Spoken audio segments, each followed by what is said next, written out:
There are two kinds of truths in a marriage, the ones you share and the ones you survive. I was about to discover a third kind, the ones that make you wonder if you ever knew your wife at all. I found the notebook on a Tuesday. Brooke had left early for her therapy appointment, and I was looking for the spare car keys she'd borrowed last week. Her nightstand drawer stuck the way it always did, and when I yanked it open, a leather-bound journal slid forward. The cover was soft, expensive, the kind of thing she'd buy herself as a self-care gift. I should have closed the drawer. I should have respected her privacy, but something made me pick it up, flip it open to a random page, and read the words that would change everything. Things I haven't told him. The list started small. She didn't like my mother. She'd faked pleasure during our first year together. She'd gone through my phone once. Petty betrayals, the kind every marriage probably hides. I almost smiled at number 5. She hated our house. I'd always suspected that. Then the secrets got heavier. Number 7 hit me like a punch to the chest. The abortion before the wedding. He doesn't know. I did the math automatically, the way my brain always works. 3 months before our wedding. We'd been on a break during that window. Her idea. The baby couldn't have been mine. My hands were steady as I kept reading. Number 10. An affair. 8 months. Number 11. $47,000 stolen from my investment account. Her father helped hide it. Number 12. She was planning to leave me within 6 months. Number 13. She'd already talked to a divorce lawyer. And then the 14th entry. It had been crossed out multiple times, scratched through with such force the pen had torn the paper. But I could still read it. Every word. What really happened to Tyler? The night at the lake. What I did. What I can never undo. Tyler. My brother. Dead 3 years now. Drowned at our family cabin in what everyone called a tragic accident. A relapse, they said. He'd been sober for 2 years, but addiction is a monster that never really sleeps. I'd believed that story. I'd mourned him while sleeping next to his killer. I photographed every page with my phone. 37 pictures, each one a nail in the coffin of my marriage. Then I placed the notebook exactly where I'd found it, closed the drawer, and walked downstairs to start dinner. When Brooke came home at 6:30, I was draining pasta at the sink. "Smells amazing." She dropped her purse on the counter and kissed my cheek. "What's the occasion?" "No occasion, just felt like cooking." She poured herself a glass of water and leaned against the counter, watching me. "You're in a good mood." "Am I?" I kept my voice light. "Maybe I just missed you." "That's sweet," she smiled. That smile I'd trusted for 9 years. "I had a tough day." "Oh? What happened?" "Just work stuff. The Henderson campaign is falling apart, and guess who has to pick up the pieces?" She sighed dramatically. "Sometimes I wonder why I bother." "You bother because you're good at it.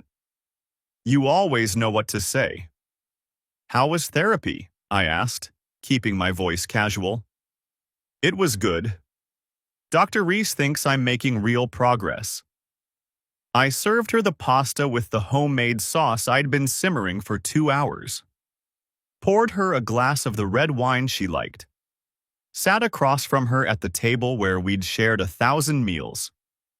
"I'm proud of you for doing this," I said. "The therapy, I mean. Working on yourself." "Thanks, babe." She twirled her fork through the linguine. "It's been really helpful. Processing things." "What kind of things?" She hesitated, just for a moment. "Old stuff, family stuff. You know how it is?" "Sure." I took a sip of my water. "Dr. Reese sounds like a good fit for you." "She is. She has me doing these exercises, writing things down, examining my thoughts and behaviors. It's intense, but I think it's helping. I watched her eat and wondered how many times she'd looked at me across this table while hiding murder. Tyler was 4 years younger than me, which meant I'd spent most of our childhood either protecting him or cleaning up his messes. He was the kind of kid who climbed trees he couldn't get down from, who trusted everyone until they gave him a reason not to. He'd follow me anywhere, believing completely that his big brother would keep him safe. When the addiction started in his 20s, I blamed myself. I should have seen the signs earlier, should have intervened sooner. The pills came first, leftover painkillers from a work injury that spiraled into something darker. Then harder substances when the pills weren't enough. I watched my brother disappear into someone I didn't recognize. Watched him steal from our parents, lie to everyone who loved him, burn every bridge that tried to lead him back to solid ground. But Tyler had fought his way back. 2 years sober when he died. He'd been going to meetings, working as a carpenter, rebuilding his life one day at a time. The last time we grabbed lunch together, a week before he died, he'd been the happiest I'd seen him in years. I feel like myself again, he'd told me. Like the real me finally came back. I'm proud of you. I couldn't have done it without you. He'd reached across the table and squeezed my arm. You never gave up on me, even when everyone else did. You're my brother. I know. But you could have walked away. A lot of people did. He looked down at his food. I'm trying to make it up to you, to everyone. I'm trying to be better. You already are better. He'd smiled then, but there was something behind his eyes, something troubled. Everything okay? I'd asked. Yeah, I'm fine. He pushed his food around his plate. Actually, no. I need to tell you something about Brooke. My stomach had tightened. What about her? Not here, not like this. Can you meet me at the cabin this weekend, Saturday afternoon? I've got some things to show you. Evidence. Evidence of what? He'd looked at me then, and something in his expression made me cold. Just trust me, Austin. Please. It's important. You're scaring me. I don't mean to. But it's big.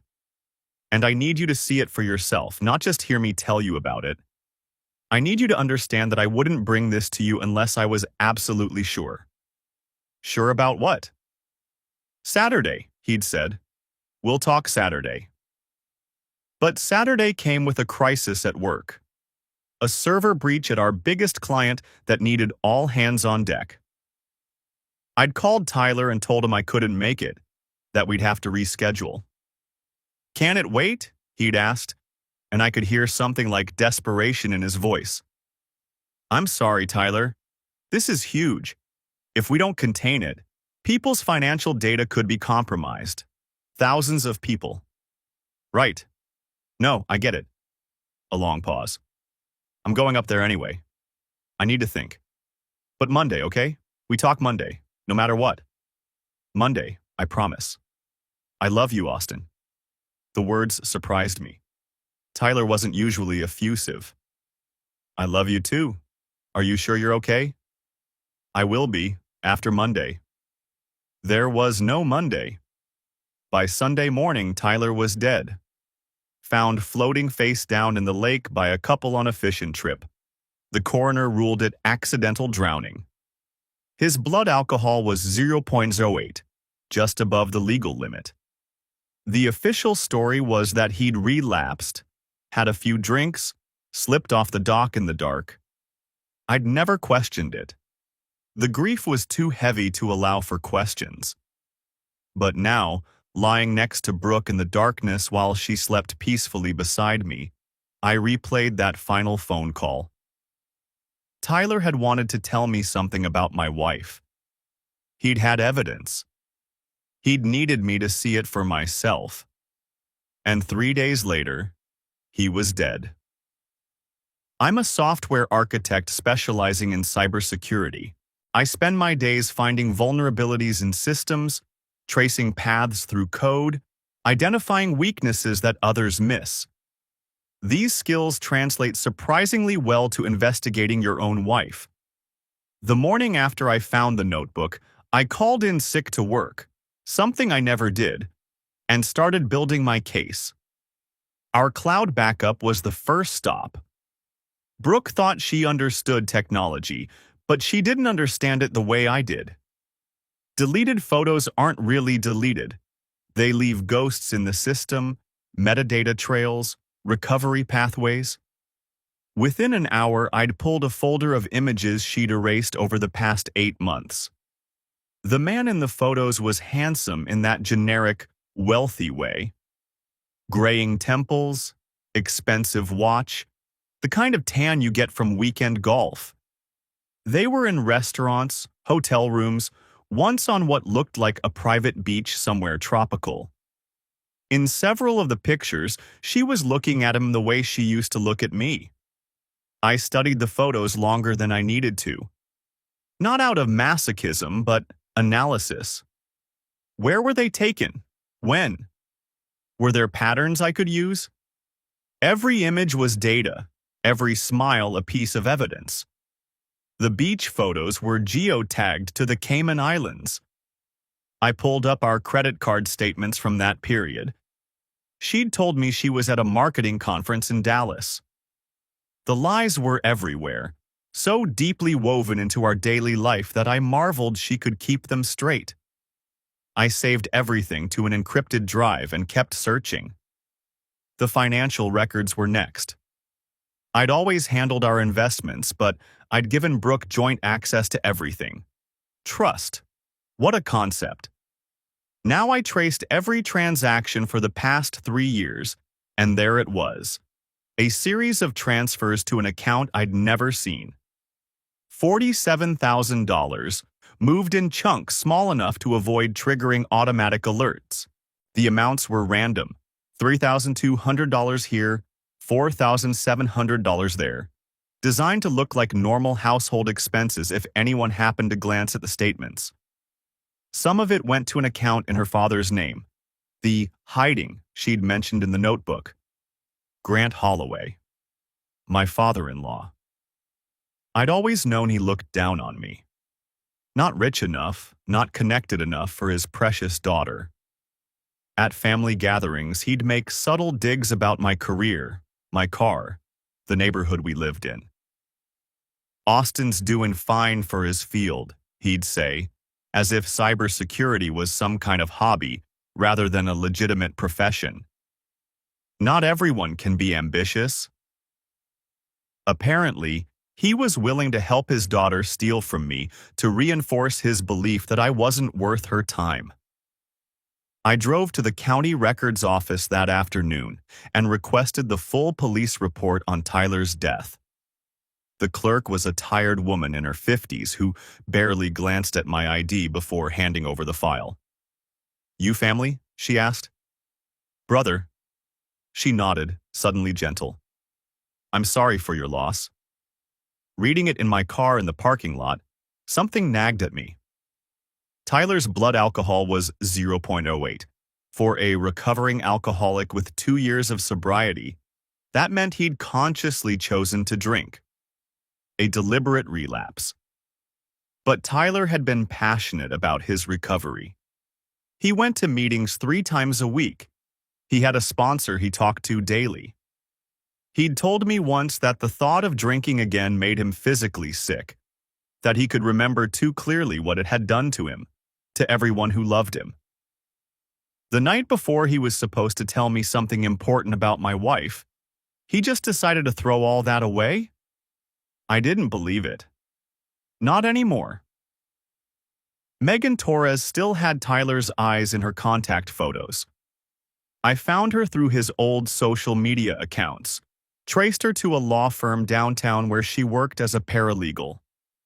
When I called and explained who I was, she went silent for a long moment. I wondered if you'd ever reach out, she finally said. There were times I almost called you, but I never knew what to say. Can we meet? Yes.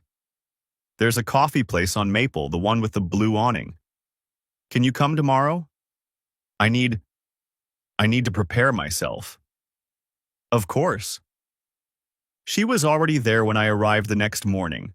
A dark-haired woman with nervous hands wrapped around a mug of something she wasn't drinking. She looked like she hadn't slept well. He talked about you all the time, she said by way of greeting. His big brother. The one who always had his act together. I'm not sure that was ever true. It was true to him, she smiled sadly. He looked up to you so much. You were his hero, Austin. The person he wanted to be when he finally got his life together. I sat down across from her, ordered a coffee I didn't want just to have something to hold. I need to ask you some things. About the weeks before he died. I know. She took a breath. That's why I agreed to meet. I've been carrying this for 3 years and I can't do it anymore. Carrying what? She glanced around the coffee shop, lowering her voice. Tyler was agitated before he died. Stressed in a way I'd never seen. I kept asking him what was wrong and he kept saying he couldn't tell me yet, that he had to be sure first. Sure about what? About her, about Brooke. She met my eyes. He found something. Evidence that she was stealing from you and having an affair. Not the first time either. He'd been gathering proof for weeks, working on it every night after I went to bed. How did he find out? I'm not sure. He wouldn't tell me the details. But I think it started with something financial. A receipt or a statement that didn't add up. You know how Tyler was. Once something bothered him, he couldn't let it go. That was true. Tyler had been stubborn to a fault, the kind of person who would spend hours trying to solve a puzzle rather than admit defeat. Why didn't he just tell me? He was going to, that weekend at the cabin. Megan shook her head. But he wanted to give her a chance first. He was going to confront her, give her the option of coming clean herself. He didn't want to blow up your marriage if she was willing to confess and make things right. He was going to let her confess? Tyler believed in second chances. He'd been given so many of them during his addiction. By you, by your parents, by me. He thought everyone deserved the opportunity to do the right thing. Her eyes were wet now. He told me that if Brooke owned up to it, admitted everything and promised to change, he'd let her tell you in her own way. He'd be there for support, but he wouldn't be the one to destroy your marriage. And if she didn't confess? Then he was going to tell you everything. Show you all the evidence. He said you deserved to know the truth one way or another. He confronted her? I think so, the night he died. Megan reached into her purse and pulled out a small USB drive. He gave me this about a week before. Told me to keep it safe, that if anything happened to him, I should give it to you. The drive was warm from her hand. I closed my fingers around it. Why didn't you give it to me sooner? Because I convinced myself I was being paranoid. Tyler was a recovering addict. Sometimes they relapse. Sometimes accidents happen. Her eyes spilled over now, tears running down her cheeks. I told myself the story everyone else told. It was easier than believing something terrible had happened. Easier than thinking that maybe I should have done something, said something, pushed harder for answers. And now? Now I think I've been living with guilt for 3 years because I was too scared to face the truth.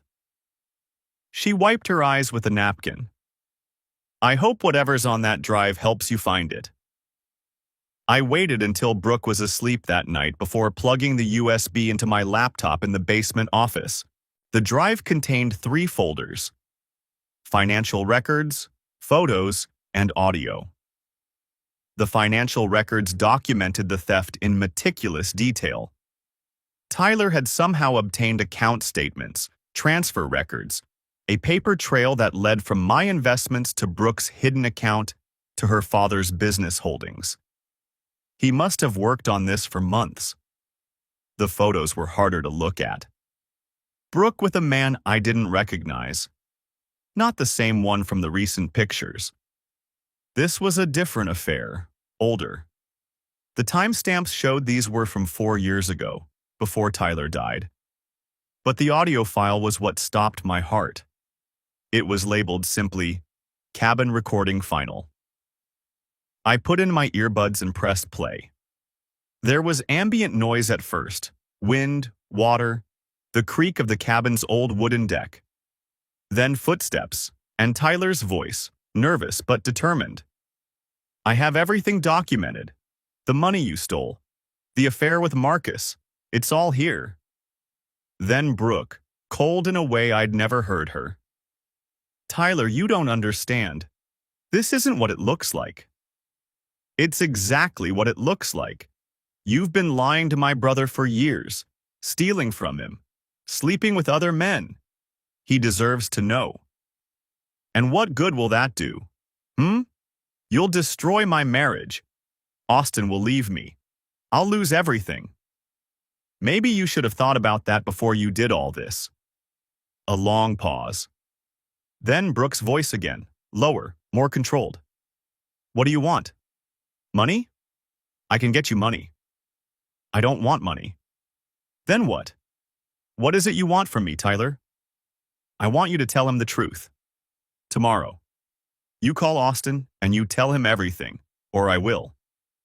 "I can't do that." "You can. It's the right thing to do.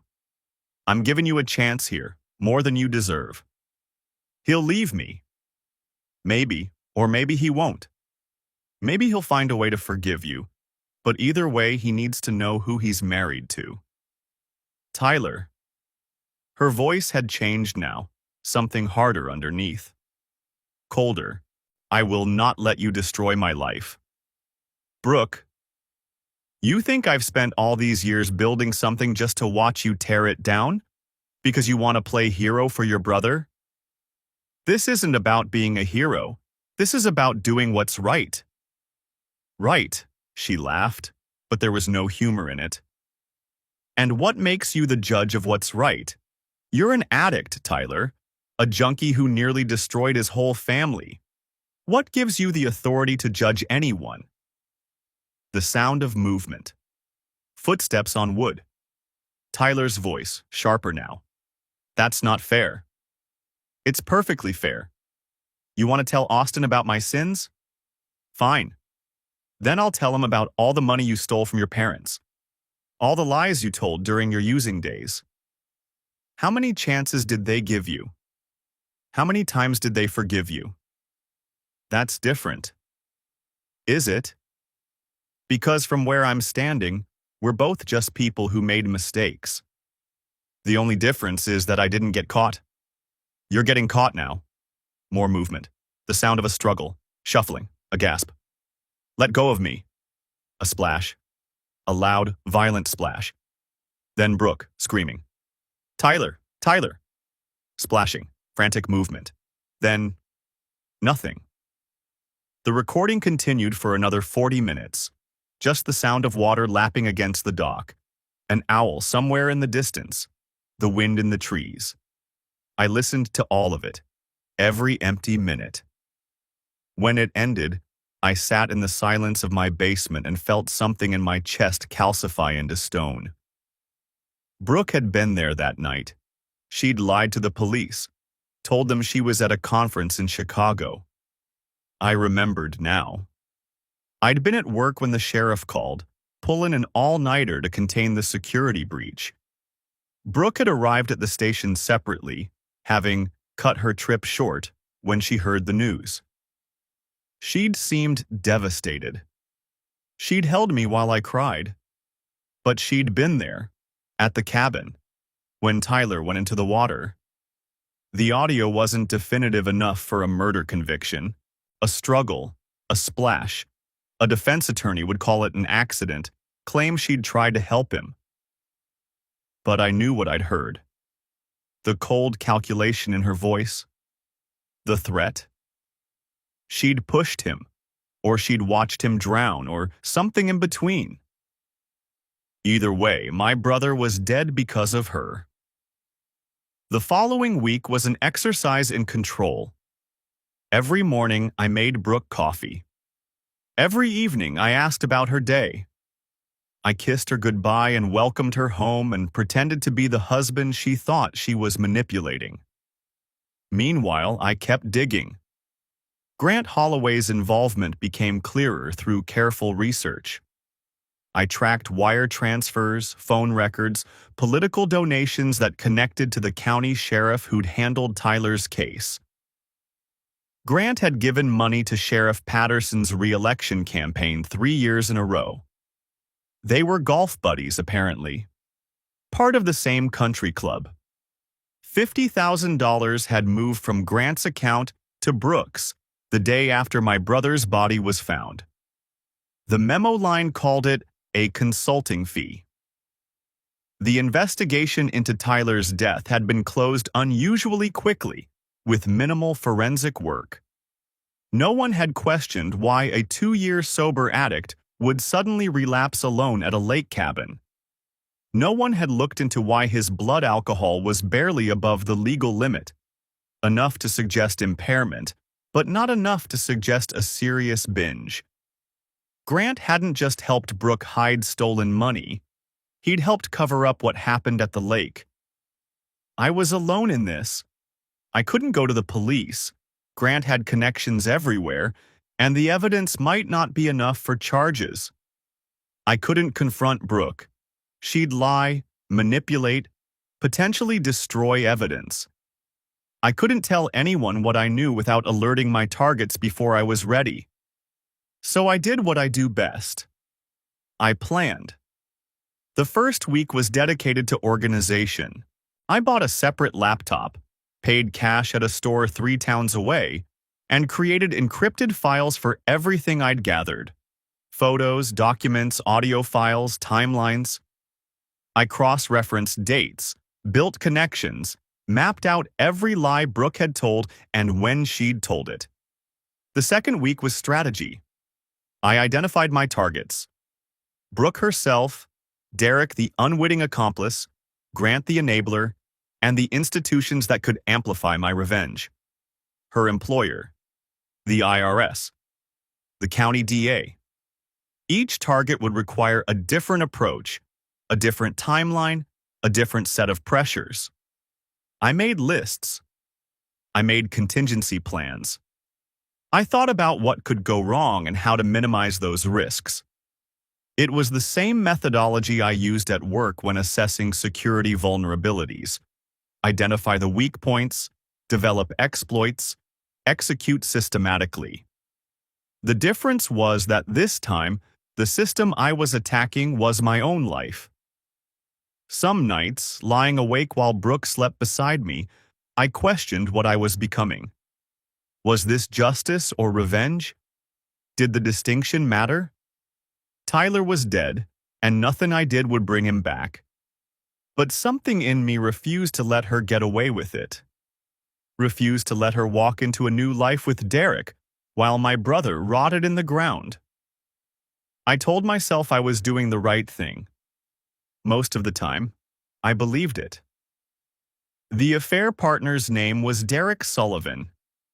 I found him through the metadata on those deleted photos, geotags and timestamps that led me to venture capital conferences, upscale restaurants, a beach resort in the Caribbean. He was 40, divorced, wealthy in the way that comes from other people's money. His social media painted a picture of a man starting over after a difficult marriage, seeking meaning in philanthropy and authentic connections. Recent posts hinted at a new relationship, someone who'd restored his faith in love. If he only knew, I created a profile on a tech networking platform and arranged to be at the same investor meetup where Derek was a featured speaker. The event was in a downtown hotel ballroom, packed with people in expensive suits talking about disruption and synergy. Derek spoke about due diligence in early-stage investments. He was actually pretty good. Afterward, at the cocktail hour, I introduced myself. "Great talk," I said, offering my hand. "The part about red flags and founder behavior. Really insightful." He had a firm handshake and an eager smile. "Thanks, appreciate it. You're in tech?" "Cybersecurity, mostly enterprise stuff, but I've been looking at pivoting into the private sector. Maybe starting something of my own." "Really? That's exciting. There's definitely money in security right now." We talked for an hour. Derek was charming in a rehearsed way, dropping names and figures to impress. But there was something genuine underneath. He asked thoughtful questions about my work. He remembered details from earlier in our conversation. He wasn't a bad person, just a naive one. By the end of the night, we'd exchanged numbers. Over the next 2 weeks, we met 3 more times. Each meeting was carefully orchestrated, each conversation designed to build trust while extracting information. The first time was drinks at a downtown bar, the kind of place with leather booths and $8 cocktails. "So what got you into venture capital?" I asked, genuinely curious despite my ulterior motives. "Honestly? Ego." He laughed. "I was a decent analyst, but I wanted to be the one making the big calls, picking winners. And I've been lucky, or maybe good, who knows, but the returns have been solid." "That takes guts, betting on startups." "It's not really betting when you do your homework, due diligence, like I mentioned in my talk. Most people skip that part because it's boring. They fall in love with an idea, a founder, a story. They don't dig into the numbers." The irony wasn't lost on me. Here was a man who preached due diligence while being completely blind to the woman sharing his bed. Our second meeting was coffee near his office, squeezed between his morning meetings. He talked about his divorce, more than he probably should have. "She'd been cheating for years," he said, stirring his latte. "Multiple guys. I was the last to know. Everyone felt sorry for me, which was almost worse than the betrayal itself. The pity." "How'd you find out?" "Credit card statement. She'd gotten sloppy, used our joint card for a hotel room. When I confronted her, she tried to turn it around on me. Said I'd been distant, I'd driven her to it. Classic gaslighting." "That's rough." It was. Took me a year to trust anyone again, to believe that not everyone was hiding something. He looked at me with earnest eyes. "That's why this new relationship feels so special. She's completely honest with me. About everything." I almost choked on my coffee. Then came the lunch where I casually mentioned my wife and watched his reaction. "How long have you been married?" he asked, just a little too interested. 9 years. You? Divorced 2 years ago. Brutal process, honestly. We'd grown apart over the years, and then it turned out she'd been unfaithful for most of our marriage. He shrugged, trying to look casual about it. "Took me a while to trust anyone again." "I'm sorry, that must have been rough." "It was, but I've met someone recently." He smiled the way people do when they're thinking about a person they love. "She's incredible. Going through a rough time herself, but she's so strong. So brave." "Yeah? Tell me about her."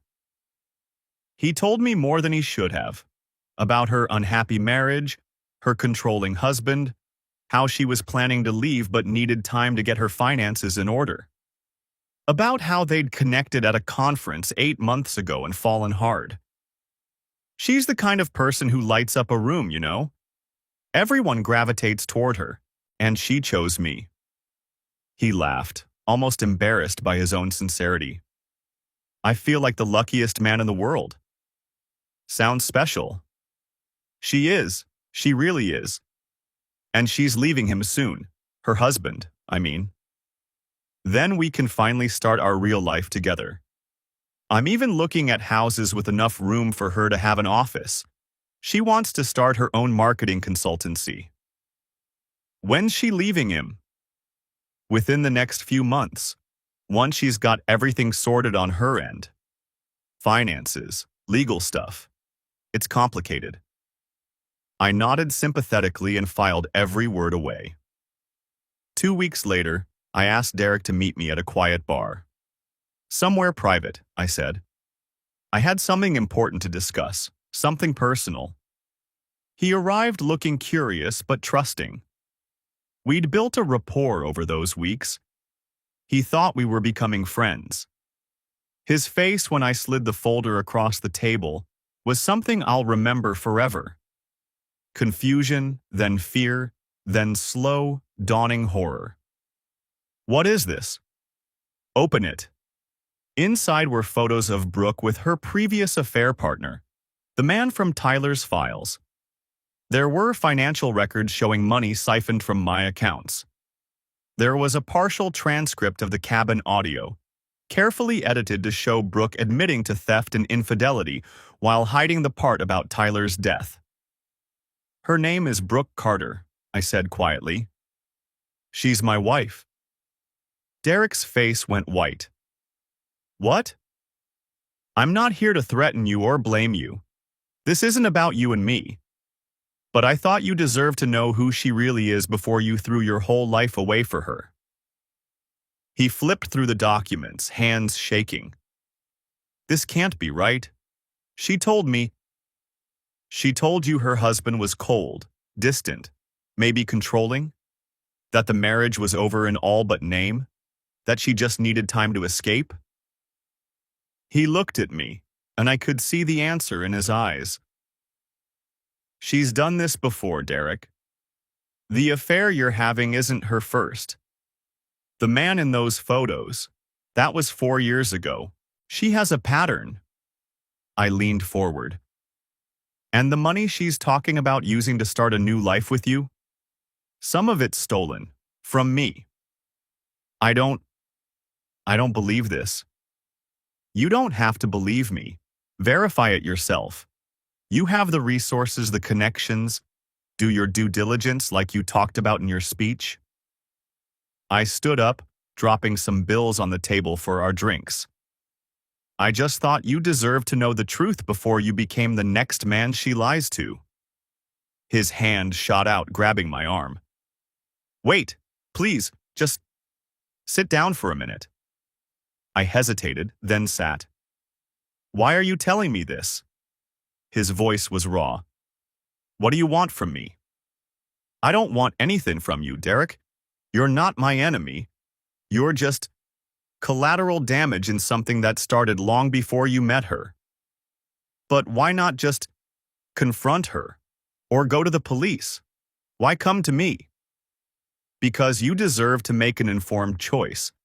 Because my brother tried to give her a chance to come clean, and it cost him his life. I let that land. And because I wanted to look in your eyes and see if you were the kind of man who helps women cheat on their husbands, or if you were just another victim. I didn't know. His voice cracked. She told me her marriage was over. She told me he was cold, neglectful. She made it sound like she was trapped. I'm sure she did. She's very convincing. He stared at the documents for a long moment.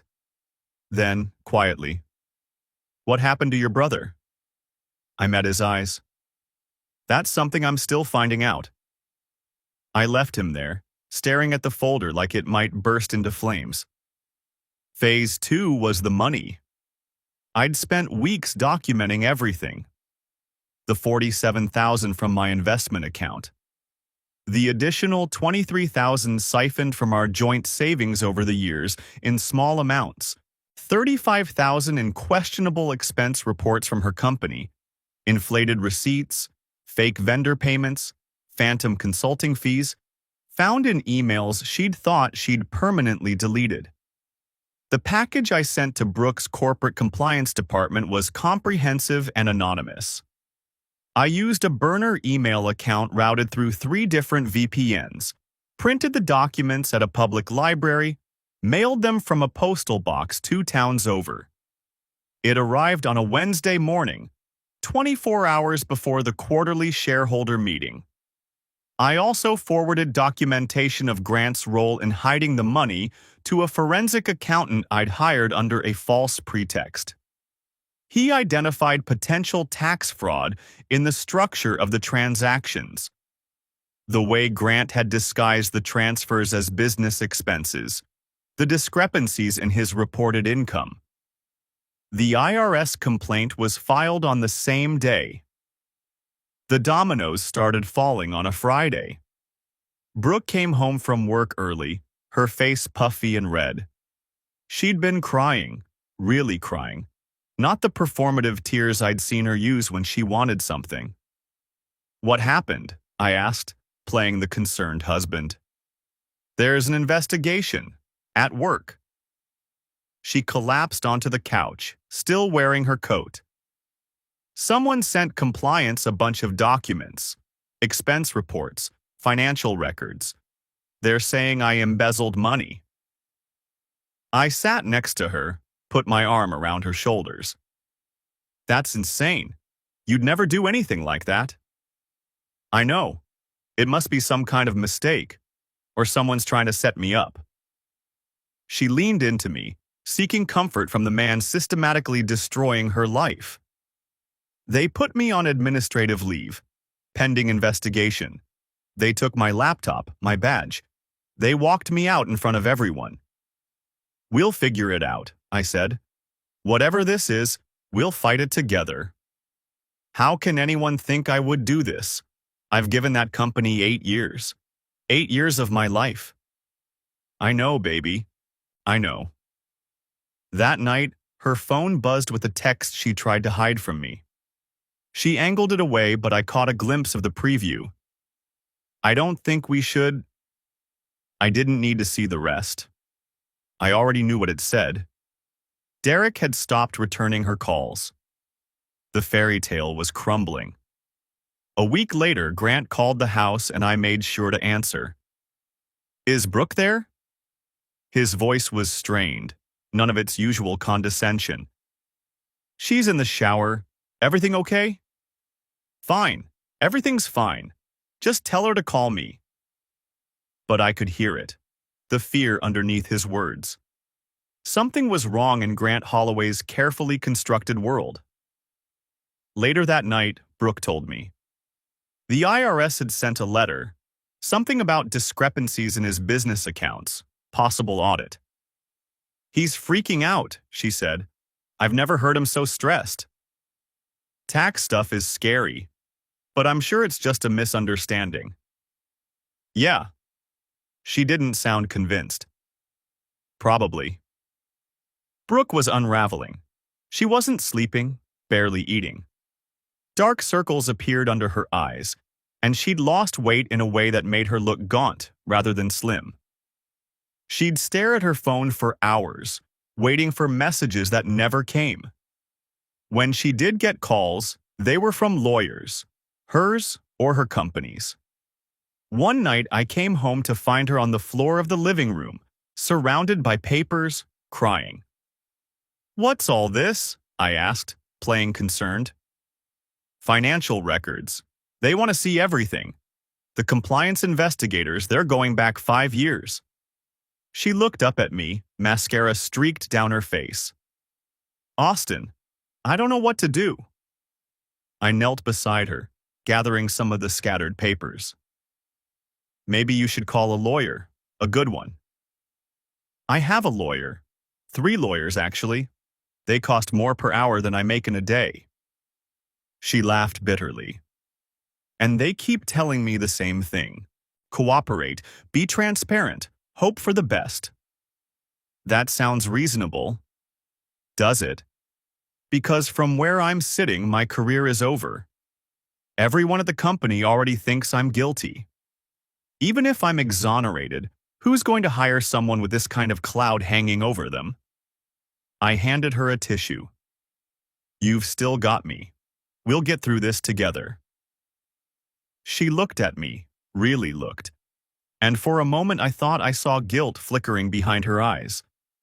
Recognition that she didn't deserve my support. That she was playing a losing hand with marked cards. Then the moment passed, and she was just crying again. The walls were closing in from every direction, and she had no idea that her loving husband was the one tightening the screws. I feel like I'm losing my mind, she said one night, lying in bed beside me. Everything's falling apart and I don't understand why. Maybe it's just a rough patch, I offered. Things will get better. She was quiet for a long moment. Then, Austin, I need to tell you something. Here it comes, I thought. The confession. Finally. I'm pregnant. I'd already known, of course.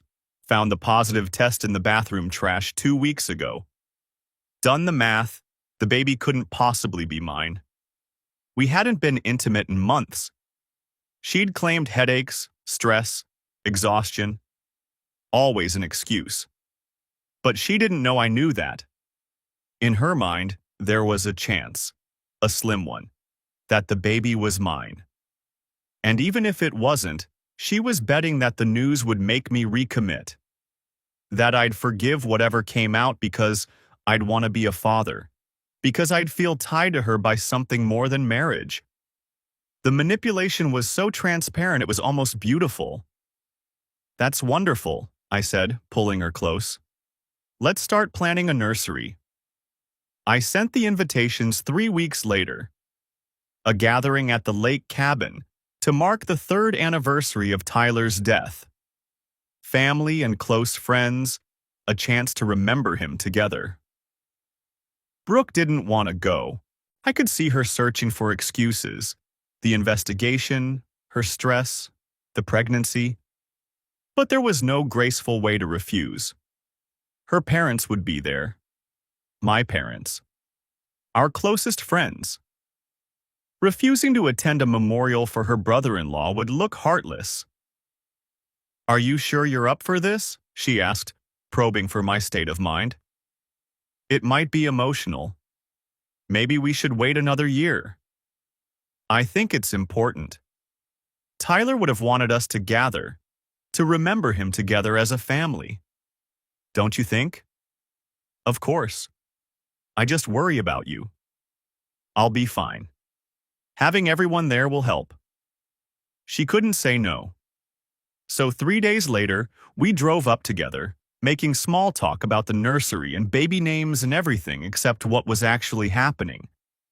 The cabin looked the same as always. Wooden deck extending over the water. The dock where my brother took his last breath. I stood on it alone that first evening, while Brooke unpacked inside and tried to imagine his final moments. Had he fought? Had he called out for help? Had she stood right here, watching him drown, doing nothing?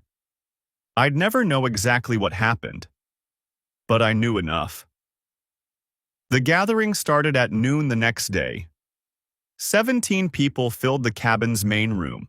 My parents, Brooke's parents, a handful of friends who'd known Tyler, and Megan Torres, who I'd invited separately with a cryptic note asking her to trust me. I'd arrived early to set up. The speaker system was hidden behind a stack of books. The folders were in my bag, ready to be distributed. I'd rehearsed what I would say 100 times, though I knew the reality would be different. You can't script the destruction of a life. My mother hugged me when she arrived, her eyes already wet with memories. Thank you for doing this, she whispered. It means so much to have everyone together. It's what Tyler would have wanted. My father shook my hand formally, the way he always did when emotions ran too high for words. Behind him, Brooke's parents emerged from their rental car. Grant in a sport coat that cost more than my first car. His wife, Brooke's mother, Eleanor, in funeral black despite the occasion. Grant looked nervous from the moment he arrived. He'd aged in the weeks since the IRS letter, his confident swagger replaced by something hunched and wary. He kept glancing at Brooke, who kept glancing at me, trying to read what I was thinking. I gave nothing away. The afternoon passed in waves of reminiscence. Stories about Tyler's childhood, his struggles, his recovery. My mother cried through most of it. Even Grant managed a few words about what a fine young man Tyler had been, the hypocrisy so thick I could taste it. At 2 o'clock, I stood up and clinked a fork against my glass.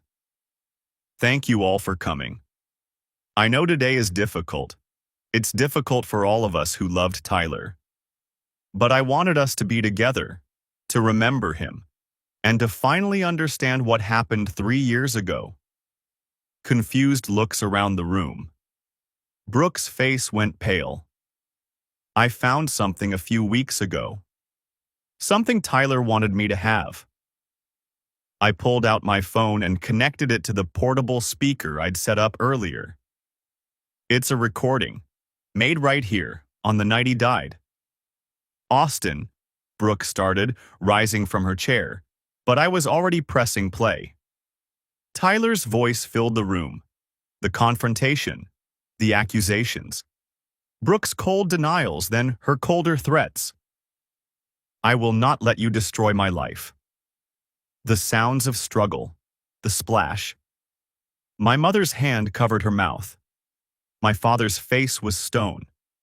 Grant was trying to rise from his chair, but his wife pulled him back down with a fierce whisper. The recording played on. The screaming. The silence. The 40 minutes of empty lake sounds while my brother's body cooled in the water. When it ended, no one spoke. The cabin was so quiet I could hear the blood pulsing in my ears. Brooke told the police she was at a conference that night, I said, my voice steady. She lied. She was here. Tyler recorded everything. Brooke was crying now, real tears streaming down her face. It was an accident. Austin, please, you have to believe me. He fell. I tried to help him. You told the police you were in Chicago. I panicked. I was scared. I didn't know what to do. You let them rule it an accident. You let me grieve for 3 years believing my brother relapsed and fell into the lake. You slept next to me every night knowing what really happened. Grant stood up, his voice booming the way it does when he's trying to assert control. This proves nothing. This could be taken out of context. My daughter is not a murderer, and I won't sit here and listen to... Sit down, Grant.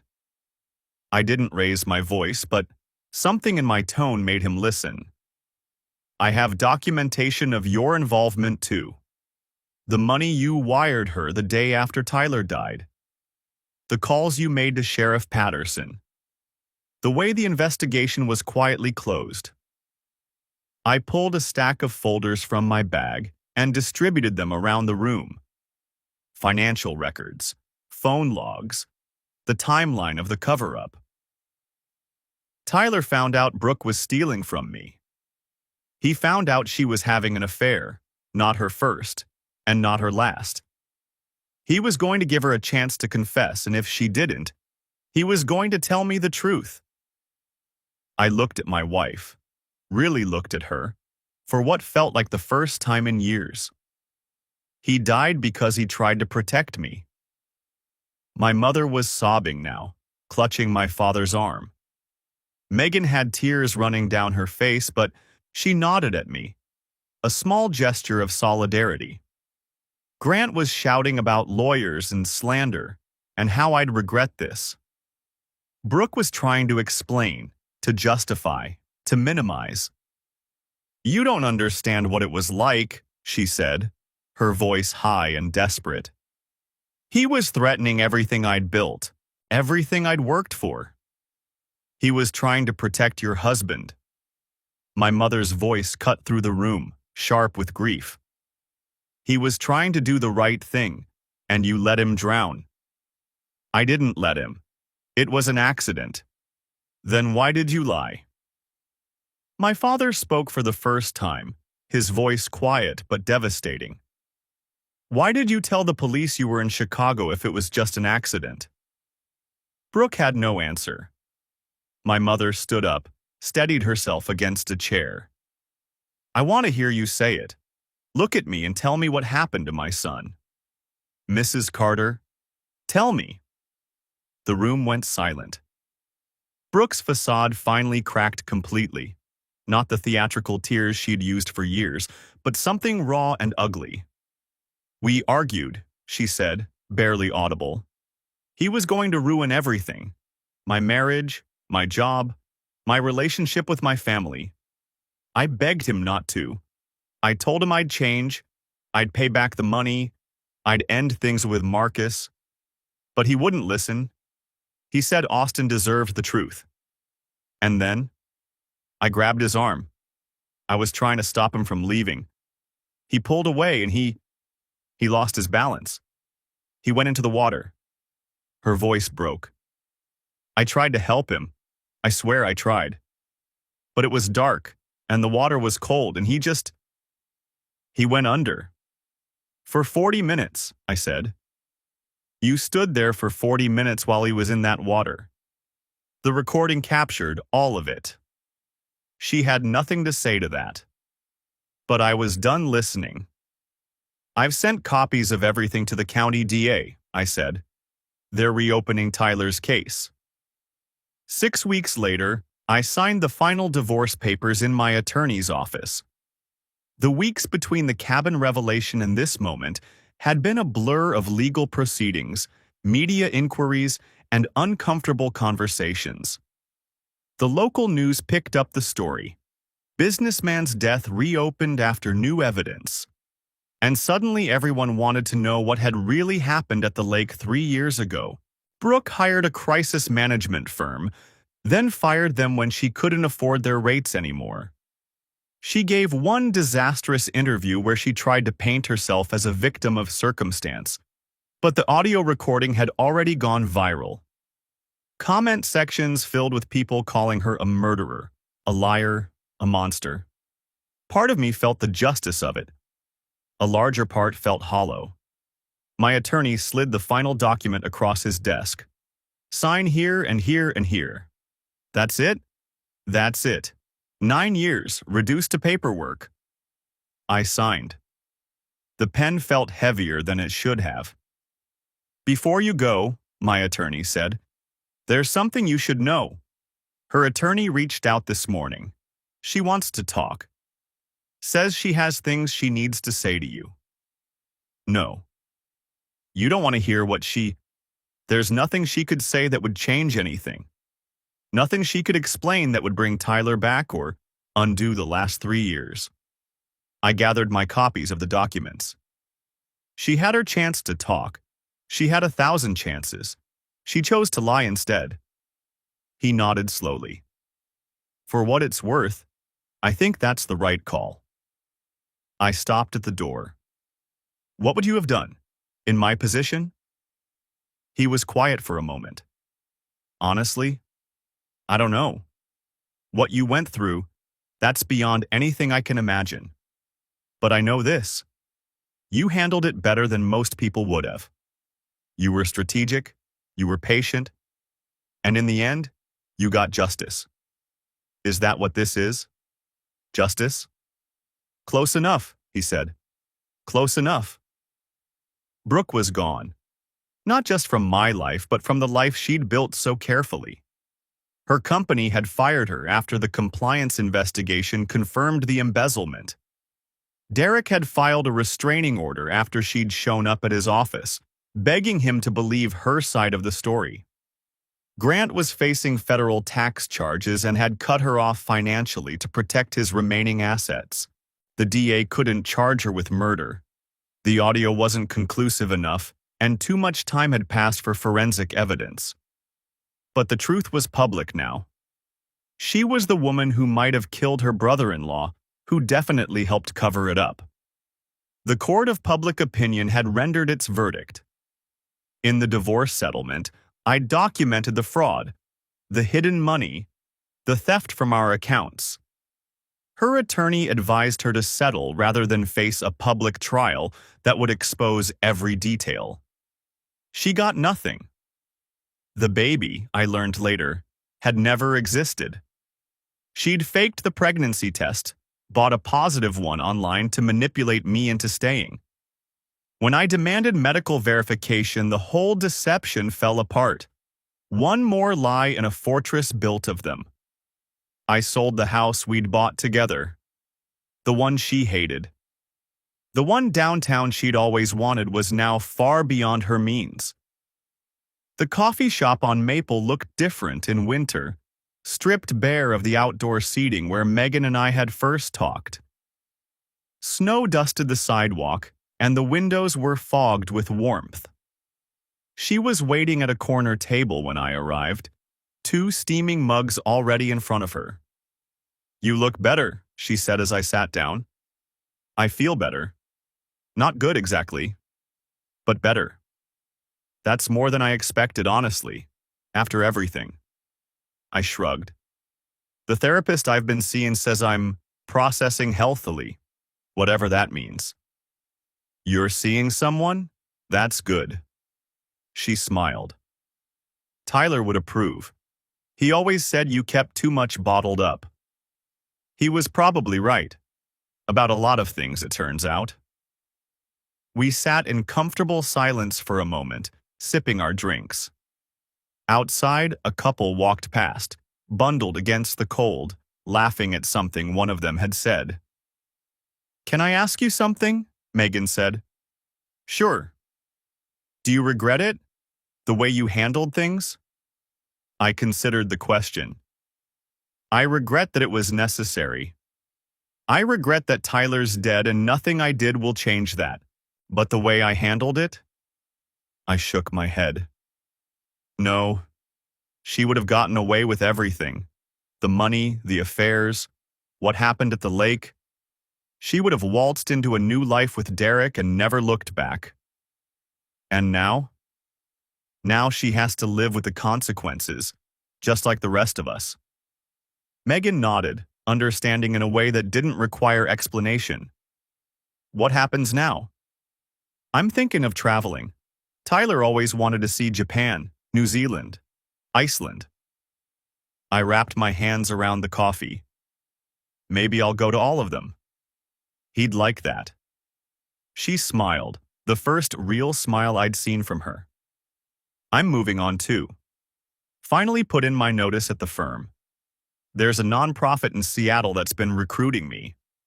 Fresh start. Something like that. We sat in comfortable silence for a moment. Then Megan reached across the table and squeezed my hand. What you did, what you had to do, that took strength. Tyler would be proud of you. I hope so.